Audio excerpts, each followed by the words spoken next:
The universe was not supposed to look like this. That is not an opinion. That is what the scientists who built the James Webb Space Telescope are saying out loud in published papers right now. And what they are finding is so strange, so completely outside of what was predicted, that some of the biggest names in cosmology are starting to ask a question they never expected to ask seriously.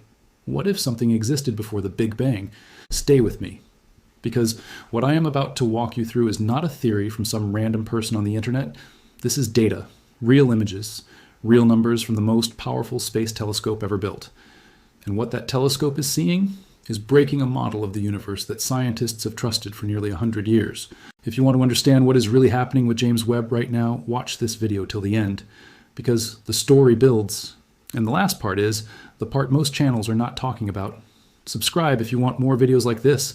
I cover the real science without the fluff. Let's start from the beginning. The Big Bang Theory says the universe began about 13.8 billion years ago. Before that, nothing. No space, no time, no matter, just nothing. Then, from an unimaginably small and dense point, everything exploded outward.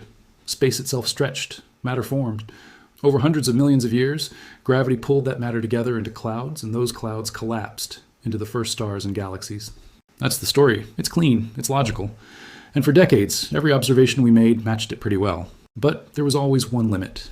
We could never see far enough back in time to truly test the early universe. The Hubble Space Telescope got close. It could see galaxies from about 400 to 500 million years after the Big Bang. But after that, the light was too faint, too stretched, and Hubble's mirrors were too small to catch it. That's why James Webb was built. It cost $10 billion. It took 30 years to develop. It has a mirror 6 times larger than Hubble's. It was designed specifically to look back further in time than any human instrument had ever managed, to see the first galaxies, the first stars, the very earliest moments of the universe. And it worked. It worked better than anyone expected. So much better, in fact, that it started finding things that should not be there. Here's the first problem James Webb found. When astronomers looked at the early universe, the universe from about 300 to 700 million years after the Big Bang, they expected to see small, young, messy galaxies. That's what the model predicted. In the early universe, matter had just started clumping together. There had not been enough time for large structures to form. The galaxies should have been small, scattered, and simple. What James Webb actually found was the opposite. In 2023, a team of researchers published a study in the journal Nature Astronomy. They had used James Webb to observe 6 galaxies from between 500 and 800 million years after the Big Bang. These galaxies were not small. They were not simple. Each one was more than 10 billion times the mass of our Sun. One of them was potentially as massive as the Milky Way, which took the universe over 13 billion years to build, and it already existed when the universe was less than 700 million years old. Mike Boylan-Colchin, an associate professor of astronomy at the University of Texas at Austin, published a paper in Nature Astronomy analyzing these galaxies. His conclusion was direct. These galaxies, if confirmed, would contradict the reigning model of cosmology, what scientists call the lambda CDM model. That's the model that describes how dark energy and cold dark matter drive the formation and evolution of everything in the universe. It is the foundation of modern cosmology. And James Webb was cracking it. This problem even got a nickname in the scientific community. Scientists started calling them impossible galaxies, not because they were literally impossible, but because within the framework of the Big Bang model and our best understanding of galaxy formation, there was no way to explain how they got so massive so quickly. Think about it this way. Imagine someone shows you a photograph of a fully grown adult human being, and then tells you that photograph was taken 3 days after that person was born. You would say that's impossible. That's not how biology works. You cannot go from a newborn to a full adult in 3 days. The timeline doesn't work. That is exactly what James Webb was showing astronomers. Fully grown galaxies existing at a time when only newborns were supposed to be there. Now keep that in your head, because it gets deeper. In 2024, James Webb broke its own record. It found a galaxy called JWST 14-0. This galaxy existed just under 300 million years after the Big Bang. Not only was it there incredibly early, it was bright, unreasonably bright. And when astronomers at the University of Arizona studied it more carefully using Webb's spectroscopic instruments, they found something that genuinely shocked them. This galaxy contained oxygen. That might not sound like a big deal until you understand why it matters. Oxygen is not a primordial element. The early universe, fresh from the Big Bang, contained only hydrogen, helium, and tiny traces of lithium. That's it. Every heavier element, carbon, nitrogen, oxygen, iron, those are only created inside stars. They form over millions or billions of years through nuclear fusion. When a star dies, it releases those elements. Then those elements get recycled into new generations of stars. For a galaxy to contain significant oxygen, it would have needed multiple generations of stars to already live and die. That process takes hundreds of millions of years at minimum. But this galaxy was already showing oxygen when the universe was less than 300 million years old. The researchers said it clearly in their paper published in Nature Astronomy in 2025. This galaxy was unexpectedly bright and chemically complex for an object from this primordial era. Their words, not speculation. A peer-reviewed scientific paper with data from the most advanced telescope ever built. Where did all that oxygen come from? How did multiple generations of stars live and die in a universe that had barely started? The Standard Model has no clean answer. Then, in 2025, James Webb broke its own record again. A galaxy called MOEM-Z14, named by researchers as the mother of all early galaxies, was confirmed to have a cosmological redshift of 1444. In simple terms, that means the light we are seeing from this galaxy left when the universe was only 280 million years old. NASA confirmed this in January 2026, and the study was published in the Open Journal of Astrophysics. Lead researcher Rohan Naidu from MIT's Kavli Institute said it directly. With Webb, we are able to see farther than humans ever have before, and it looks nothing like what we predicted, which is both challenging and exciting. Nothing like what we predicted. The most powerful telescope ever built, looking back almost to the very beginning of time, and what it sees does not match what the best cosmological models said should be there. And it gets even stranger. Beyond the individual galaxies, James Webb was also discovering that these galaxies were not rare exceptions. There were more of them, lots more. Scientists quoted in research surrounding the MOEM-Z14 discovery noted that there are, very roughly, over 100 more relatively bright galaxies in the very early universe than were expected based on pre-Webb observations. Not a few extra, not 10% more, hundreds percent more than 100 additional bright galaxies in the early universe that the model completely failed to predict. At this point, you might be asking, okay, so maybe the model is just slightly wrong about how fast galaxies form. Maybe stars form a little faster than we thought. Maybe galaxy formation is more efficient than predicted. Does that really mean something existed before the Big Bang? And that is a fair question. That is exactly the question scientists were wrestling with. There are some astronomers who say yes, the lambda CDM model needs updates, but it doesn't need to be thrown out. Maybe star formation was simply more efficient in the early universe.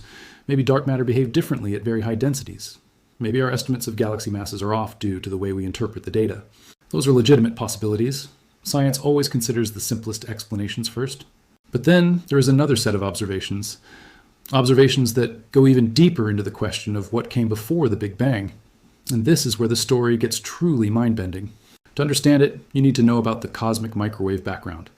The CMB is basically the oldest light in the universe. It was released about 380,000 years after the Big Bang, when the universe had cooled enough for atoms to form and light could finally travel freely. We can detect it today as a faint glow of microwave radiation coming from every direction in the sky. The CMB is one of the strongest pieces of evidence for the Big Bang. It is also one of the most studied things in all of physics. Satellites like COBE, WMAP, and Planck have mapped it in extreme detail. And within the CMB, some scientists claim to have found something deeply unexpected. Sir Roger Penrose is a Nobel Prize-winning physicist from Oxford University. He is one of the most respected theoretical physicists alive.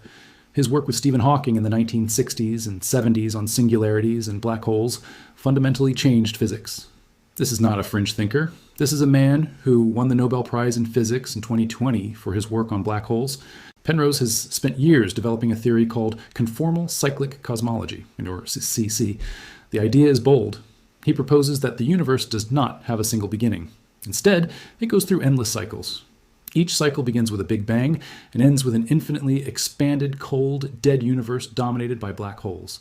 Those black holes slowly evaporate through a process called Hawking radiation over incomprehensibly long periods of time. Eventually, the universe reaches a state of complete uniformity. And then, because of the mathematics of conformal geometry, that end state connects smoothly to a new Big Bang. The cycle repeats. Penrose is not just guessing. He predicted that if CCC is true, there should be detectable signatures in the cosmic microwave background, specific circular patterns, and what he calls Hawking points. These would be hotspots in the CMB, left over from the final evaporation of supermassive black holes in the previous cycle of the universe. In 2020, Penrose and his colleagues published a paper in the monthly notices of the Royal Astronomical Society, claiming they had found apparent evidence for these Hawking points in CMB data. The paper identified circular, hotter-than-average regions in the CMB that Penrose argues are the remnants of black holes from the previous aeon, literally echoes of the universe that existed before the Big Bang. In August 2025, a new preprint advanced this further, claiming that patterns in the CMB anomalies could be interpreted as remnants of what they called phantom black holes from previous aeons, cyclic patterns imprinted on the CMB from repeated universe transitions. Now, to be clear, this is deeply controversial. Other research teams have reanalyzed the CMB data and argued that the patterns Penrose points to could be explained by statistical noise. A reanalysis using the Planck 2018 data found that the claimed low-variance circles and Hawking points did not exceed expected noise levels. A further 2024 analysis confirmed that conclusion. So the scientific debate is real and ongoing. Penrose stands by his interpretation. Others disagree. That is how science works. The data exists. The question is what it means. But here is what ties all of this together. And this is the part that most people miss. Whether you're looking at James Webb finding galaxies that are too massive, too chemically complex, and too numerous to fit the standard model, or you're looking at Penrose's work on cyclic cosmology and Hawking points in the CMB, both lines of evidence are pointing at the same deep problem. The standard Big Bang model, in its current form, cannot fully explain what we are observing. Something is wrong, or rather, something is incomplete. And the most interesting possibility, the one that is now being seriously discussed in the scientific community, is that the Big Bang was not a beginning. It was a transition. Think about what that means for a moment. If the Big Bang was not the absolute start of everything, if it was more like a phase change, like water turning to ice, then whatever came before the Big Bang is not a philosophical question. It is a physics question. It is a question that can, in principle, be answered with data. This connects to several theories beyond just Penrose's cyclic model. There's the concept of the Big Bounce, the idea from loop quantum cosmology that the universe had a previous contracting phase that reached maximum density and then bounced outward into what we call the Big Bang. There's the ekpyrotic universe theory, which proposes that the Big Bang resulted from a collision between two higher dimensional surfaces in a larger framework. There is eternal inflation, which suggests our Big Bang was just one of infinitely many that occur within a vast, never-ending structure. These are not science fiction. These are published theoretical frameworks with real mathematics, developed by real physicists at real universities. And what James Webb is doing, by revealing a universe that does not match the simplest Big Bang predictions, is creating pressure for these ideas to be taken more seriously. Now let me bring this back to what James Webb has shown us most recently, because it's important. In January 2026, NASA confirmed that Galaxy Mo-Wema-Azing-Arthur-18, seen just 280 million years after the Big Bang, is the most distant object known to humanity. Pascal Oesch of the University of Geneva, co-principal investigator of the survey that found it, said confirming its distance with spectroscopy was critical because, in his words, it's really important to follow up and confirm with more detailed spectroscopy so that we know exactly what we are seeing and when. They know exactly what they are seeing. A galaxy. Bright, structured, existing just 280 million years after the beginning of time as we know it. And in January 2026, Texas A&M published research in Nature Astronomy showing that James Webb had found a collision of at least 5 galaxies happening just 800 million years after the Big Bang. These galaxies were already producing and spreading heavy elements like oxygen throughout their surroundings. The lead researcher, Dr. Wida Hu, along with Dr. Casey Popovich, published these findings, and the conclusion was stark. Before James Webb, astronomers expected complex galaxy mergers and widespread chemical enrichment by oxygen to become common well over 1 billion years after the Big Bang. This discovery showed those processes were already underway far earlier than any model predicted. Not a little earlier, far earlier. Let me put all of this in plain terms. James Webb was sent into space to confirm what we thought we knew about the early universe.